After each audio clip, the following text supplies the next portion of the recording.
Well, good morning to day 33 on the Pacific Crest Trail. This is the Deep Creek Hot Springs that I arrived to late last night. And because I arrived after 7:30, I needed to get my tent set up. And so this morning I got in and I enjoyed it with a cup of coffee. And this is where I stayed last night. I got everything all set up. And then I had my dinner last night. Let me take you down here where the cold water comes in. It's a nice little area to cold soak. This is over on the left. There is the bigger hot springs that most people, most hikers got into. But I'm not, out of respect, I'm going to not show you the people in there right now because they aren't clothed and nobody wants to see that. So up here last night, all up in this sandy area, there was probably 20 or 30 hikers up here. So it was relatively full last night. And then there was another 6 or 7 back here. I'm going to get packed up real quick and get on the trail.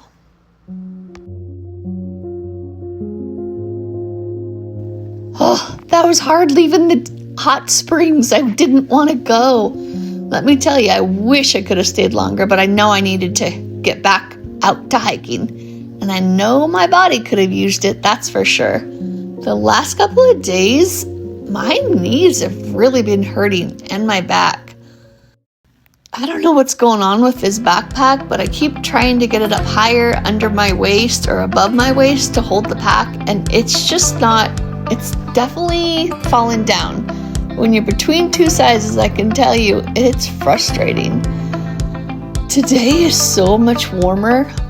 I have no idea how warm it is, but warm enough for me to dip my shirt into the water before I ever started. And for my friends and family, that should tell you something, because you know I don't do that. I worry too much about being cold. I can see over on the hillside, there is a trail.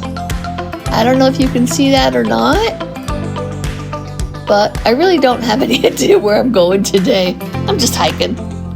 Yesterday, I thought I was going 10 miles and ended up going 16 miles. I was so frustrated by the end of the day. I wanted to put my pack down, but I could not. There was no spot to put it. Just kind of going until I can't go anymore. That's kind of what I've been doing. That's my plan for today and has been. I just kind of look at the miles in the morning and see how much I need to do, or like how far it is to the next water source. And then I have an idea of like how many liters I need to have on me when I go to get water next, so that if I want to stop earlier, I can, and I have enough water. So I typically am carrying minimum 3 liters, but typically 4, which is heavy. That's 9 pounds, but at least I'm prepared. I may be real tight on my food once I get to Wrightwood, which would be the first spot.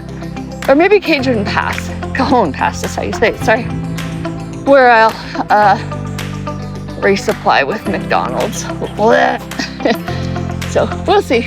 I gotta watch my battery percentage today. I've almost drained the one battery and I have at least 4 days before I have any way to charge those up. So I will catch you later when I've got a little bit different scenery than this. It's the Deep Creek Bridge, so I'll be walking over that and then going along the right side, it looks like now, so yeehaw. Let me see.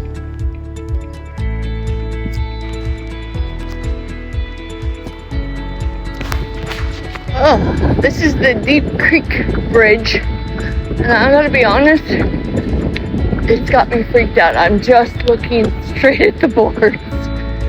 It's got me dizzy already.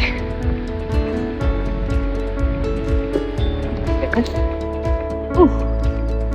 There's that. Sorry for the bar, but like I said, I'm a little nervous.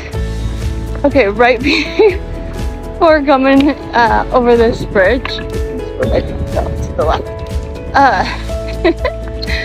I'm walking down the trail, see a little lizard, and he sees me and he takes off really quick. And it took off and it was running down the path and it kept running. And out of nowhere, there comes this big old squirrel and he's chasing after the lizard. And he tried to grab it, but the lizard turned around and started running back toward me and I screamed. But oh my goodness, those things are fast. Oh.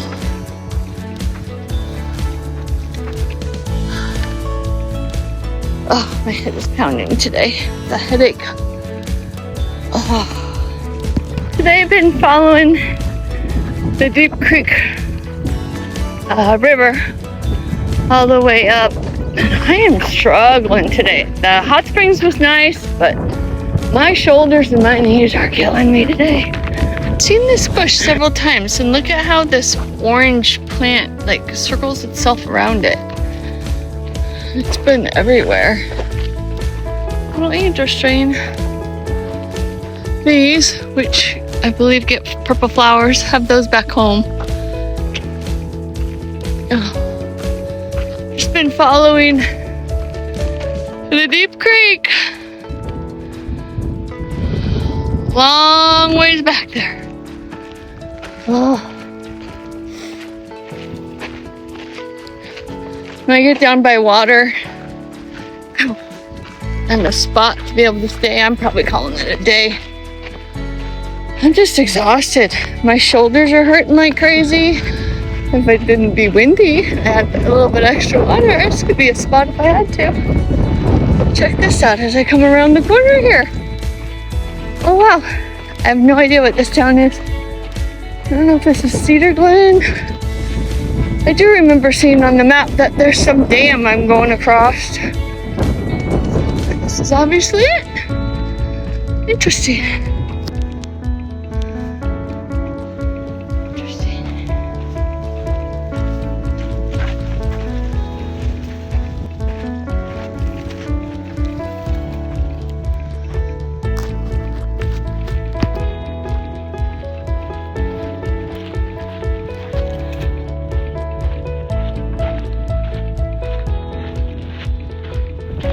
So once I crossed over the dam and got lost and ended up having to cross the river, I then got to a highway where I saw some other hikers waiting for a ride to get into the Joshua Inn bar.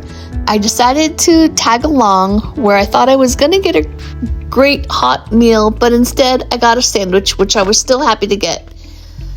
I was convinced to stay the night there, but unfortunately the ground is so hard and there's no rocks to help put your tent up.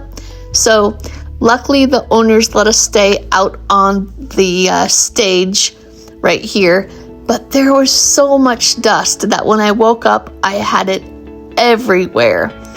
So I decided to have Alan, the trail angel, take us into town of Hesperia, where I got a hotel and got cleaned up so that I wouldn't have to hike into the clouds and get rained on.